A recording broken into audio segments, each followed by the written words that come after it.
Alô você, tudo bem? Salve, salve Santa Catarina, ótima tarde para você. Eu sou o Marcelo Nunes e vou te fazer companhia para você que escolher ficar em casa e curtir o Clube da Bola aqui na tela da NDTV Record. Estamos juntos e vamos até às 3 da tarde falando muito sobre o futebol de Santa Catarina, sobre o futebol catarinense. Pela Série B, a Chapecoense, hein? Sérgio Badá tá feliz da vida, a Chape chega a 18 jogos invictos e dispara cada vez mais na tabela. O Avaí venceu dentro de casa, venceu de virada e com direito a um golaço. O Figueira perdeu e no dia seguinte demitiu seu treinador e já tem novo técnico na área. A gente vai falar também da Série C. O Brusque conseguiu um empate sofrido na raça, nos acréscimos, enquanto o Criciúma, o Tigre do sul do estado, joga hoje, no começo da noite, no Heriberto Ilse, lá, claro, no sul do estado de Santa Catarina. É claro que tem a batalha, a luta da Série D com o Joinville, o Tubarão e o Marcílio Dias, que pode ter um adversário dando WO.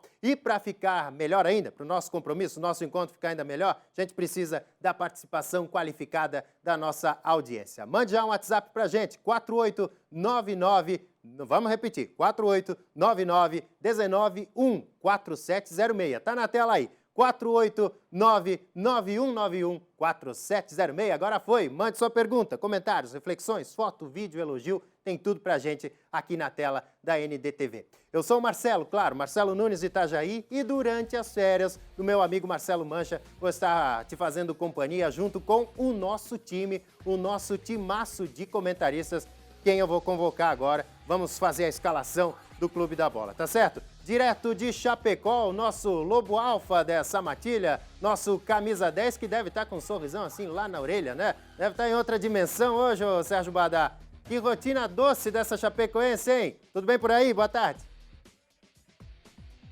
Olá, Marcelo. Boa tarde para você. Um grande abraço a todos que estão nos acompanhando aí. Nossa equipe, nosso time é forte, né, cara? Nosso time é líder. Sai um Marcelo Mancha gozando de merecidas férias e entra outro Marcelo Nunes com o mesmo talento do que o titular, né? Então, tem que ter elenco, tem que ter grupo para ser líder, para chegar na frente. E é o que está acontecendo também com a Chapecoense, né? Líder da Série B, uma campanha impecável. No sábado passado eu estava aqui projetando o jogo da noite, que seria contra o Oeste, e aí, surpreendentemente, a Chapecoense acabou empatando em 0-0, porque tem certos tabus no futebol que a gente não consegue entender, não consegue explicar. O Oeste é um tabu da Chapecoense, talvez o maior tabu na vida da Chapecoense é o Oeste, porque em 8 jogos, 1 vitória da Chapecoense e 7 jogos que a Chapecoense não consegue vencer.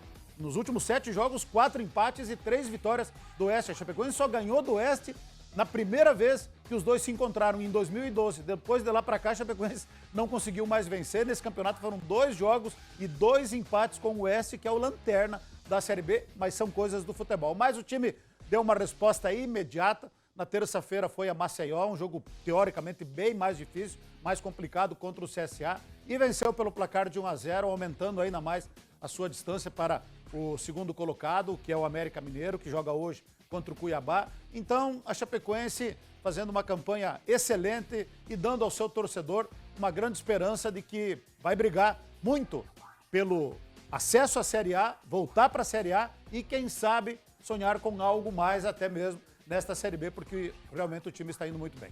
Pois é, tá muito bem. Daqui a pouquinho a gente tem mais Chapecoense, viu, Badá? A gente vai bater um papo com o presidente da Chape no nosso bloco da entrevista coletiva. A gente vai tentar entender qual é a receita, porque quem olhou essa Chapecoense lá no começo do ano, lá no começo da temporada, com aquela possibilidade de brigar até pelo rebaixamento, de ir para aquele playoff do rebaixamento, era algo que a gente não conseguia imaginar, ver a Chapecoense vivendo essa fase iluminada. E o ano passado, né? Sim, por todo o ano passado, por tudo que foi no ano passado, pela sequência ruim, né? O ano passado, com rebaixamento, com enormes dificuldades financeiras. Claro.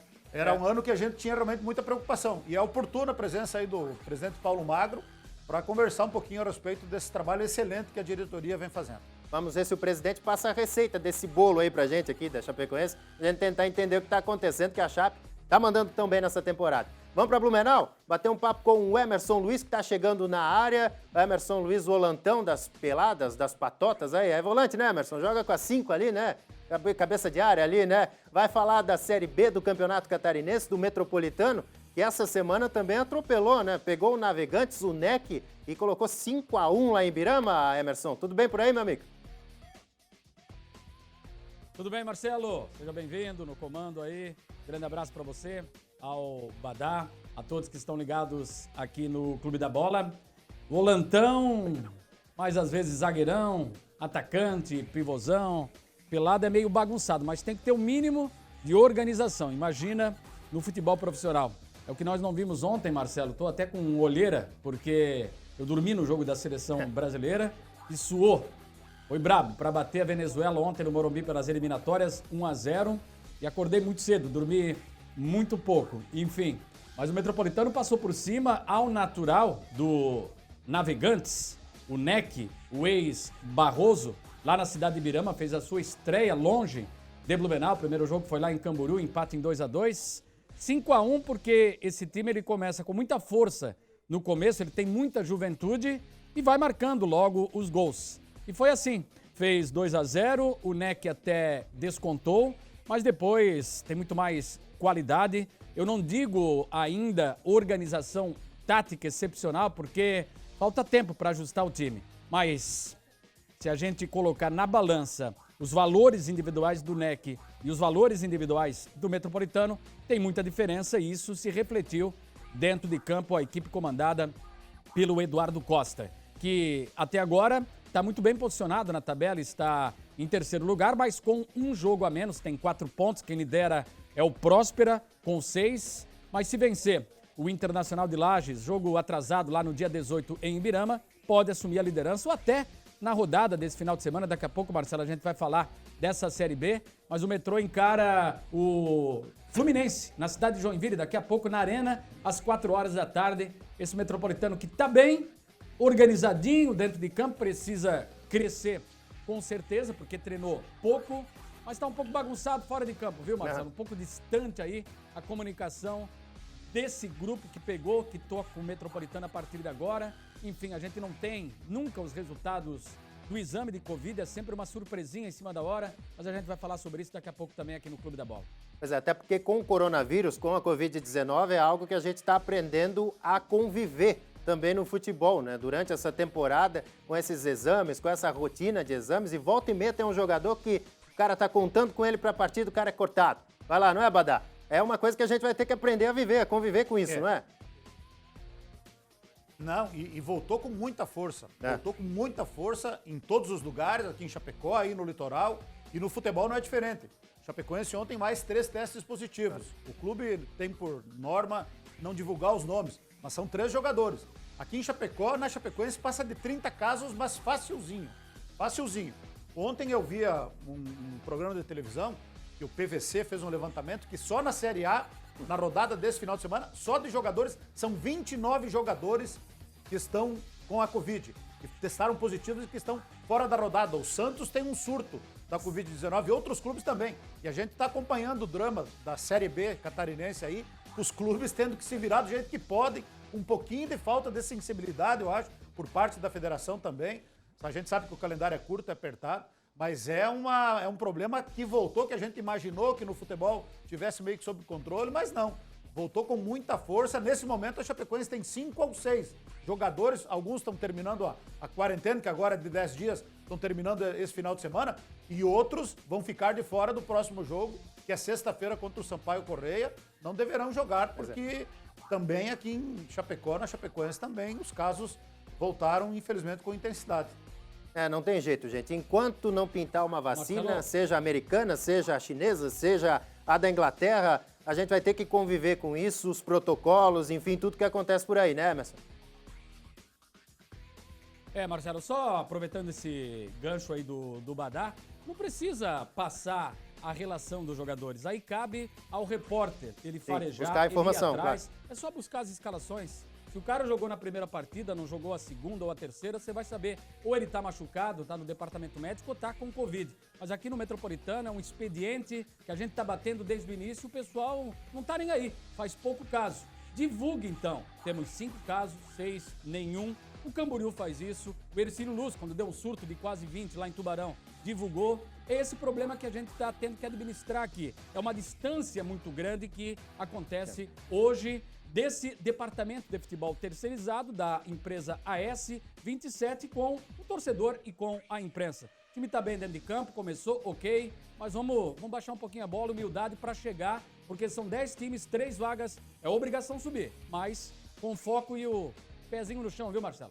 Mas eu vou dizer pra ti que eu vejo com um pouquinho de desconfiança essa relação desses grupos empresariais de fora das cidades, sabe? Com o clube, com a origem, com a ligação da cidade. A gente teve algumas experiências assim em Itajaí, não sei, tomara que dê tudo certo aí pro Metropolitano em Blumenau. Vamos terminar de escalar o nosso time. Por último, mas claro, não menos importante, falando dos times aqui da capital, o jornalista do Grupo ND, o Diogo Rodrigues, está com a gente. Tudo bem, Diogo? Boa tarde para você. E a gente já começa falando, é claro, do Avaí, rapaz. Avaí 2, Paraná 1, virada do Leão da Ilha ontem no estádio da Ressacada e com direito a um golaço. O Zanotto estava impressionado aqui com o gol do Rômulo.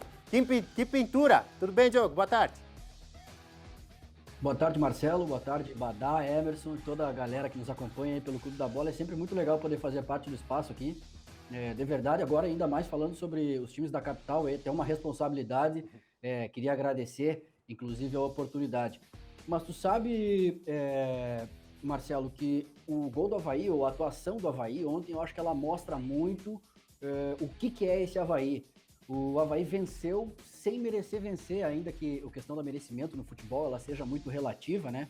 Mas ele apresentou, mostrou por que esse Avaí ainda não conseguiu engrenar no campeonato. Pode ser que agora, com essa vitória, uma vitória que veio meio que à força, pode ser que essa vitória ela engrene ou ajude o time a melhorar, juntamente com algumas contratações que estão chegando. Nós tivemos a estreia do Edilson ontem, que mostrou que pode elevar o Avaí de patamar.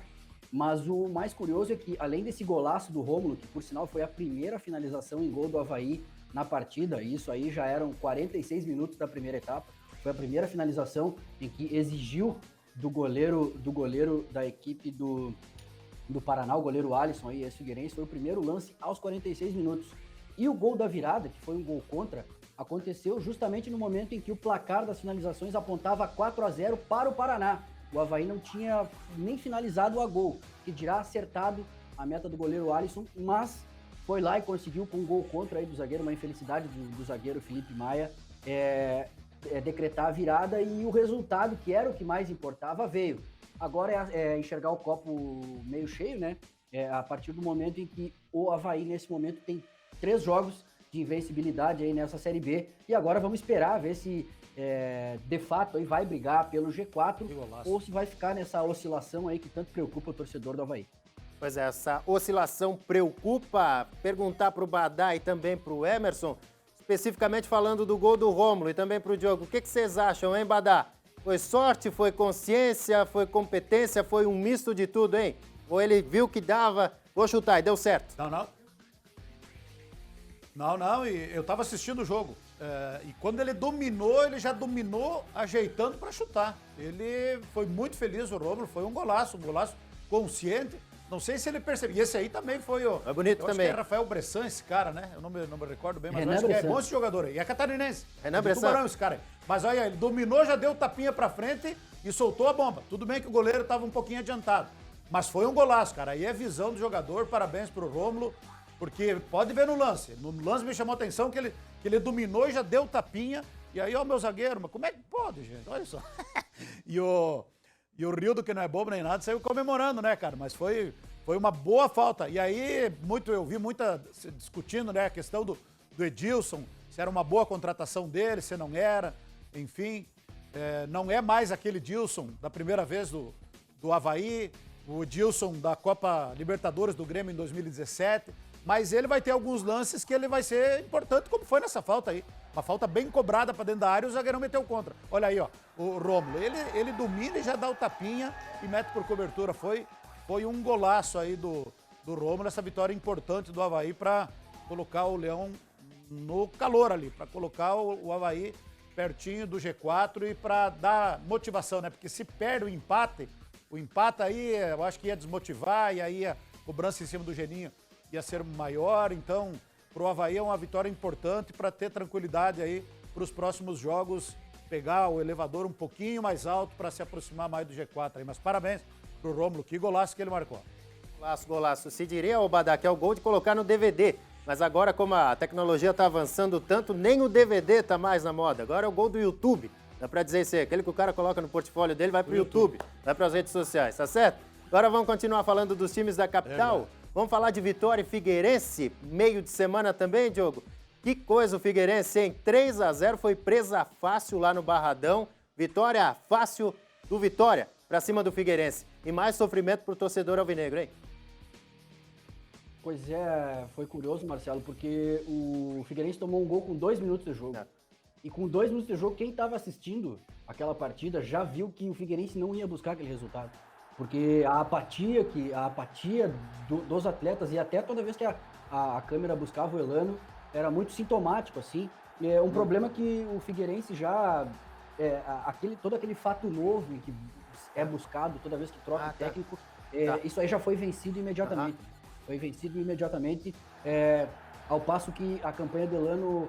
Ele teve alguns jogos bons em que a equipe realmente foi prejudicada pela arbitragem, pelo menos 3 aí, não só o clássico, mas o jogo contra o Cuiabá, em Cuiabá, que o Figueirense teve um gol anulado, enfim, alguns jogos em que o Figueirense teve realmente o problema da arbitragem, mas esse período passou. E de 3 jogos para cá, pelo menos, que por sinal foram as 3 derrotas consecutivas, o time mostrou assim estar completamente apático, sem nenhum poder de reação.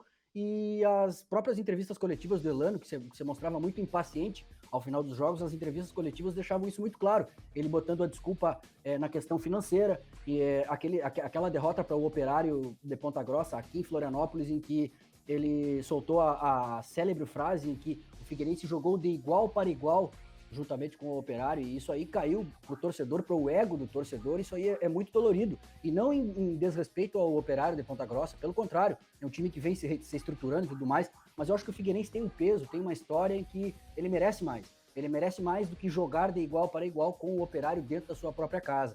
E essa vitória, para o Vitória que vinha de uma vitória em 10 jogos, esse triunfo dos baianos lá, que ressuscitou o time baiano depois de 9 jogos sem vencer, acho que foi a pá de cal em cima do Elano, que já demonstrava que não tinha mais força para tirar nada desse elenco aí, que convenhamos, e não só o Elano precisa ser cobrado, a coordenação, a diretoria de futebol, na condição do Luciano Sorriso, também precisa ser cobrado, porque os jogadores trazidos são responsabilidade dele. Uma coisa que o próprio Elano deixou exposto na coletiva após essa derrota, em que ele falou que o Figueirense está trazendo jogadores de graça, jogadores que estão sendo pagos pelos outros clubes, que é o clube que o Figueirense consegue fazer nesse momento. O Figueirense também não nega o atraso nos vencimentos dos jogadores, então é uma série de problemas que agora, na pessoa do Jorginho, que eu acredito que nós vai falar mais dele aí ao longo da programação, na pessoa do Jorginho, esses problemas possam ser, apagados ou acalmados. Vamos ver, hoje ele já treinou o time e fica a expectativa aí para sua estreia na próxima sexta-feira. Currículo como jogador vitoriosíssimo do Elano, né? No Santos, na Seleção Brasileira, no Galatasaray da Turquia, no Manchester City, começando a carreira dele como treinador, pegou um desafio como é o Figueirense, como é treinar um time grande aqui do estado de Santa Catarina, não resistiu aos resultados ruins, não resistiu a esse passeio do Vitória lá em Salvador, ô Diogo, e durante a semana ele já tinha ficado até esquentadinho, como a gente diz, nervosinho durante uma entrevista coletiva, até com uma própria pergunta sua, né? Acabou não resistindo e caiu durante a semana, essa foi a confirmação, né? Era, como diz, uma pedra cantada essa queda do Elano, né, Diogo? Vamos Daqui a pouquinho o Diogo volta, então vamos perguntar pro Diogo, temos o Diogo?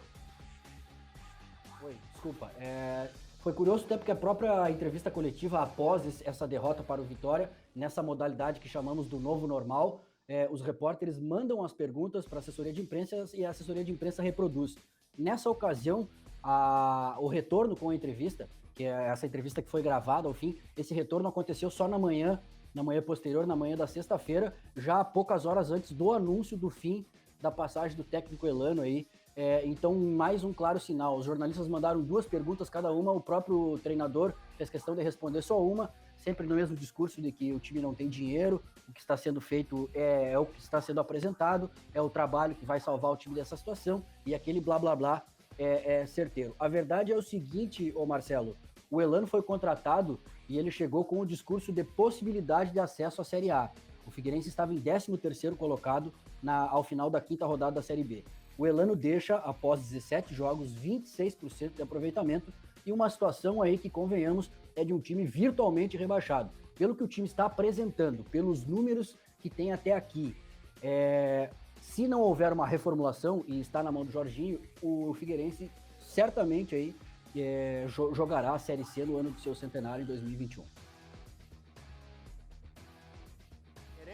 Claro, a diretoria agiu durante a semana. Agora vamos pegar a opinião do Emerson Luiz e anunciou o Jorginho. O Jorginho, aquele mesmo, fez um campeonato catarinense espetacular com o Juventus de Jaraguá do Sul. Teve uma bela vitória no Scarpelli, inclusive jogando com o Juventus para cima do Figueira. Tem lá atrás passagem aí pela Portuguesa, pelo Palmeiras.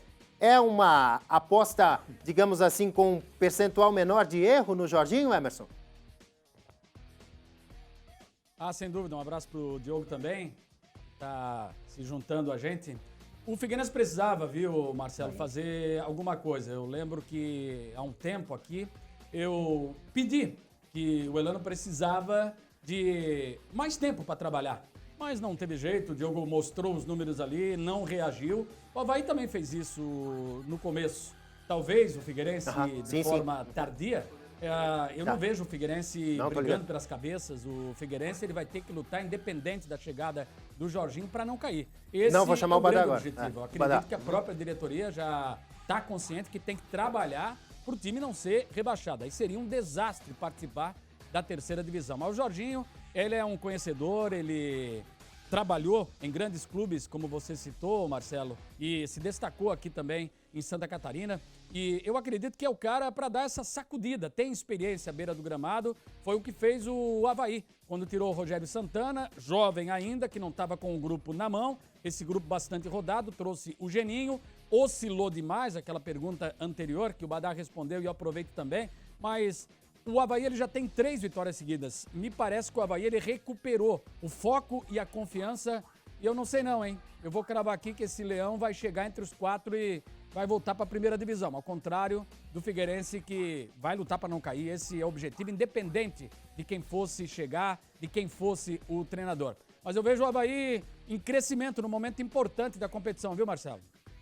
Agora vamos lá para Chapecó. Ô Sérgio Badá, a experiência do Jorginho, um cara que conhece uma competição como é a Série B, conhece vestiário, conhece como tratar com os jogadores e ficou provado aí que sabe extrair mais de um grupo, né, em relação ao último trabalho que ele fez no Juventus. Isso agrega bastante para um time que está na situação do Figueira, hein? Agrega muito. O Jorginho treinou aqui a Chapecoense na Série A em 2014. É verdade. Ele é um técnico que tem um trabalho tático muito bom. E é muito experiente. Entendeu? Então, acho que foi uma boa escolha do Figueirense. Ele fez um belo campeonato catarinense. O Diogo acompanhou mais de perto, inclusive, né, aquela semifinal contra o Figueirense.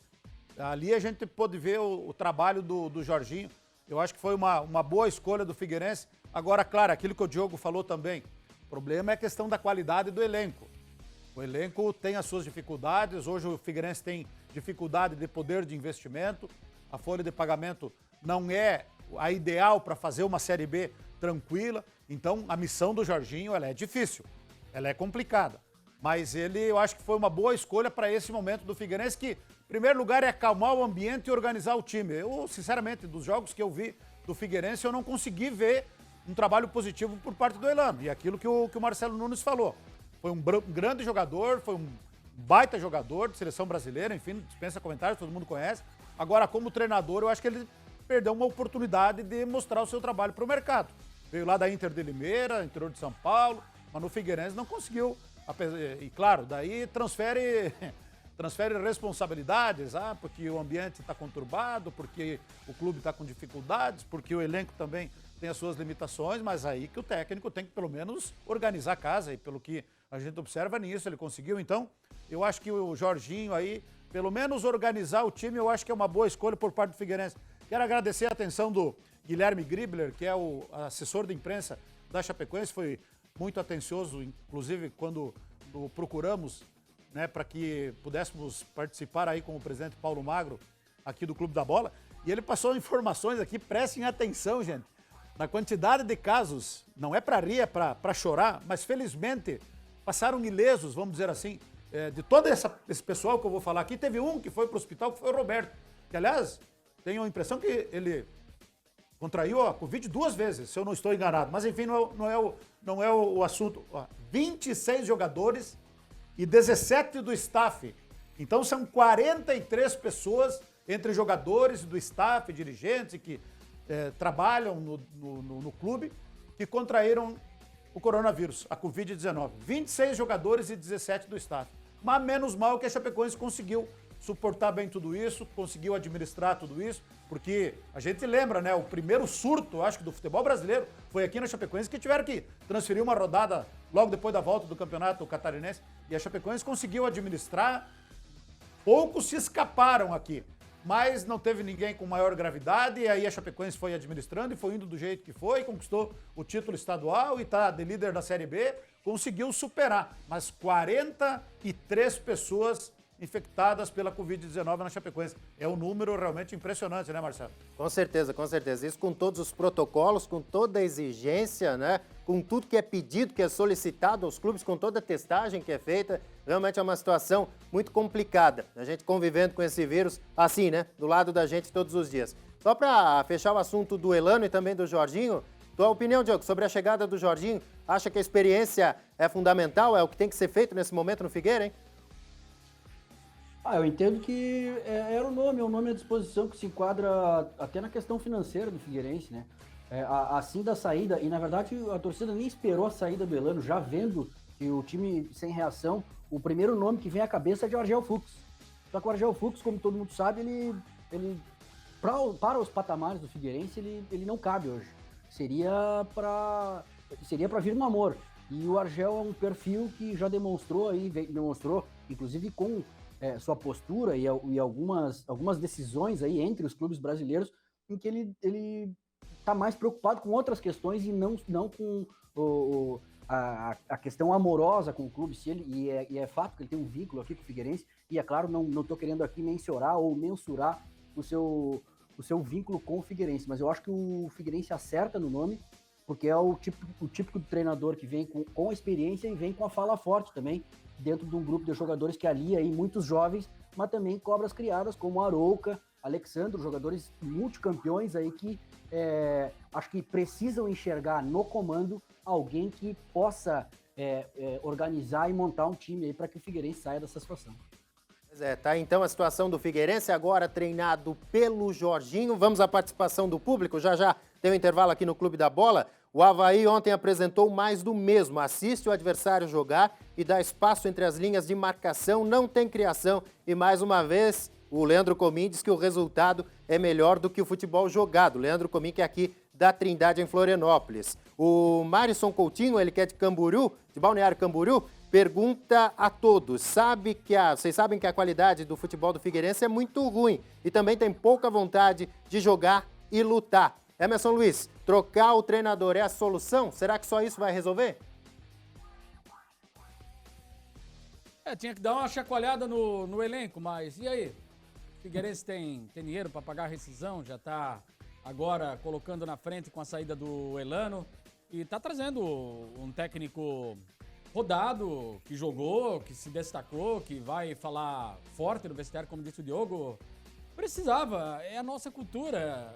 Antes de mandar 3, 4, 5, manda o treinador, que é mais fácil.